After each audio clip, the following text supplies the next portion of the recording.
কোলাঘাটে বাজি কারখানায় আগুন, পয়াগ গ্রামে বাজি কারখানায় বিস্ফোরণ।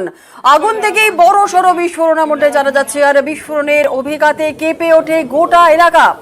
আমাদের সঙ্গে রয়েছেন আমাদের প্রতিনিধি সুজিত ভৌমিক। সুজিতের কাছ থেকে একটু বিস্তারিত জানবো। সুজিত, গ্রামের মধ্যে জনবসতিপূর্ণ এলাকায় কিভাবে বাজি তৈরি হতো, পুলিশ কি বলছে, কি পরিস্থিতি এখন? বাজি কিন্তু তৈরি হয় এবং বছরের পর বছর, এবং সেখানে একটি বাড়িতেই গতকাল রাত 10:30 নাগাদ এই অগ্নিকাণ্ডের ঘটনা ঘটে, যেখানে বাড়িটি একেবারে ভস্মীভূত হয়ে গেছে। দমকলের দুটি ইঞ্জিন এসে ঘন্টা কয়েকের চেষ্টায় রাতেই নিয়ন্ত্রণে এনেছে, এবং হতাহতের খবর এখনো পর্যন্ত না থাকলেও ঘটনাস্থলে পুলিশ গিয়ে গোটা পরিস্থিতি খতিয়ে দেখছে।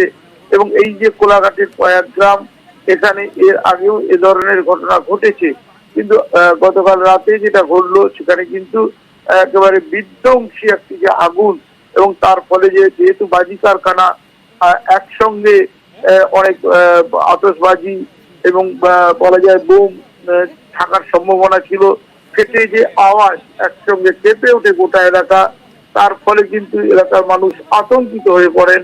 এবং হতাহতের খবর এখনো না মিললেও পুলিশ ঘটনাস্থলে গিয়ে পরিস্থিতি খতিয়ে দেখছে। একটি বাড়িতে যেখানে কিনা বাজি একেবারে ভর্তি ছিল, আগুন লেগে যায় কোনোভাবে, এবং তা থেকেই এই বিস্ফোরণের ঘটনা বলে জানা গেছে। ধন্যবাদ সুজিত।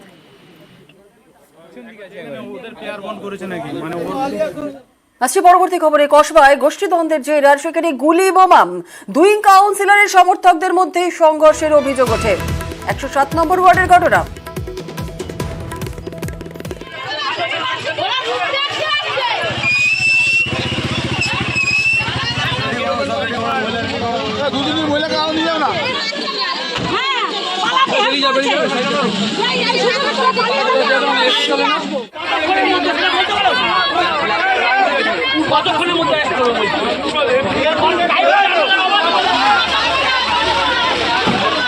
দুই কাউন্সিলর সমর্থকদের মধ্যে সংঘর্ষের অভিযোগ। 107 নম্বর ওয়ার্ডে ভোটের ফল খারাপ ঘিরে বিবাদ সংঘর্ষ। সিসি ক্যামেরার সেই ফুটেজ আমাদের হাতে এসে পৌঁছেছে, দেখাচ্ছি সেই ছবি আপনাদেরকে।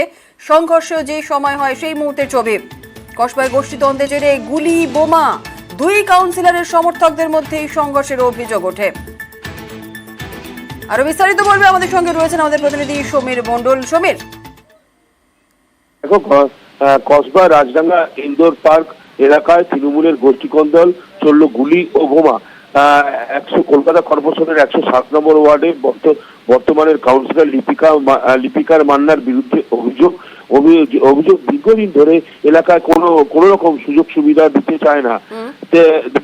এই এলাকায় সবাইকে তৃণমূলই করে, যদিও এই এলাকায় সবাই তৃণমূল কংগ্রেসের সঙ্গে যুক্ত, কিন্তু এলাকায় মানুষের লিপিকা মান্নার কাউন্সিলর হিসাবে চায় না। সেই কারণে তারা রাজনীতির ময়দান থেকে সরে এসেছে, এবং সেই কারণে সুশান্ত কুমার ঘোষ, যিনি 108 নম্বর ওয়ার্ডের কাউন্সিলর এবং 17 নম্বর ওয়ার্ডের কাউন্সিলর, প্রাক্তন কাউন্সিলর ছিলেন, তাকে তারা পুনরায় কাউন্সিলর হিসাবে চায়। 107 নম্বর ওয়ার্ডের কাউন্সিলর থেকে তৃণমূল কংগ্রেসের যে হেরে গেছে, তার মধ্যে হামলা ঘটনা ঘটছে। লিপিকার মান্নার সঙ্গে আগেও কাউন্সিলর সুশান্ত ঘোষের গোষ্ঠীকন্দল চরম উঠে উঠছিল, উত্তেজনা।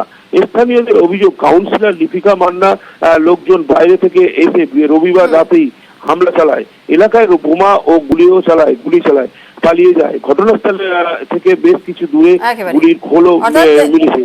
কাউন্সিলর লিপিকা মান্নার বিরুদ্ধে অভিযোগ উঠছে। বেশ, একেবারে ধন্যবাদ সমীর। লোকসভায় মালদায় ভরাডুবি হয়েছে তৃণমূল। খারাপ ফলের কারণ হিসেবে মালদা তৃণমূল জেলা সভাপতি এবং জেলা চেয়ারম্যানকে নিশানায় এনেছেন দলের একাংশ। আর এবার মালদা জেলা সভাপতি আব্দুল রহিম বক্সির নামে পড়ল পোস্টার। শনিবারে মালদার মালতীপুর এলাকায় দেখা গেল পোস্টার, আর আজও ফের ওই এলাকায় পড়লো পোস্টার। যদিও পোস্টার ছিঁড়ে ফেলেন তার অনুগামীরাই।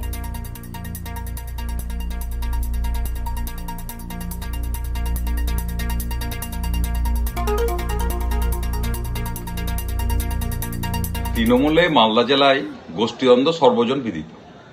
আমরা দেখলাম জেলা সভাপতি রহিম বক্সির নামে অশ্লীল পোস্টার পড়েছে, এবং সেটা তৃণমূলেরই এক অংশ করেছে।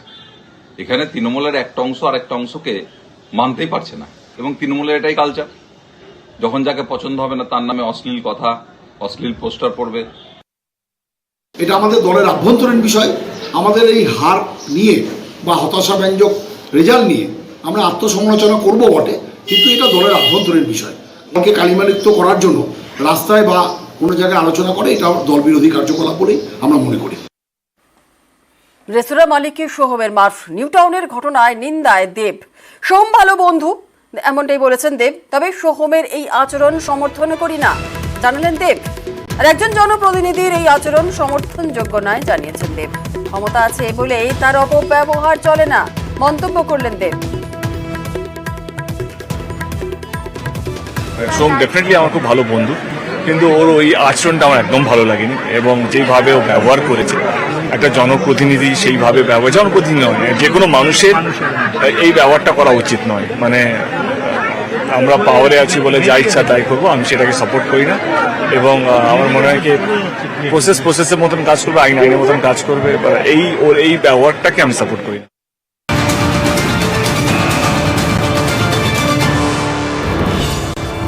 আর এই মুহূর্তে ব্রেকিং নিউজ, মুর্শিদাবাদের হরিহরপাড়ায় গুলিবিদ্ধ এক তৃণমূল কর্মী।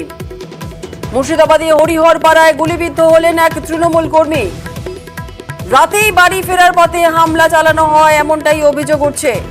স্বাভাবিকভাবে হরিহরপাড়ায় গজনীপুর এলাকায় এই ঘটনাকে ঘিরে এলাকায় রীতিমতো উত্তেজনা, চাঞ্চল্য সৃষ্টি হয়েছে। মুর্শিদাবাদের হরিহরপাড়ায় গুলিবিদ্ধ হলেন এক তৃণমূল কর্মী। রাতে বাড়ি ফেরার পথে হামলা চালানো হয়েছে এমনটাই অভিযোগ উঠছে।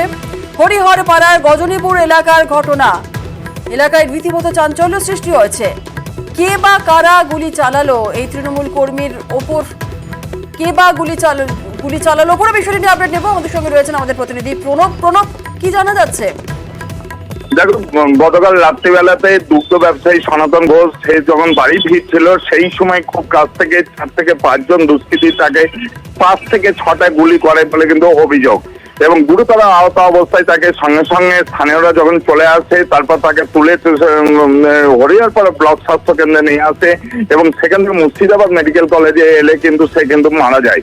এবং এলাকার মানুষের দাবি যে এই সনাতন ঘোষ সে কিন্তু ভালো মানুষ ছিল এবং এলাকায় তৃণমূল কর্মী হিসেবে পরিচিত ছিল। এবং প্রতিদিনের মতো গতকালও কিন্তু শহরে তোমার দুধ বিক্রি করতে গিয়েছিল, তারপরে যখন ফিরছিল সেই সময় তাকে গুলিবিদ্ধ করে দুষ্কৃতীরা। কে বা কারা, কেন, এই গুলিবিদ্ধ তৃণমূল কর্মী তিনি কি মারা গিয়েছেন?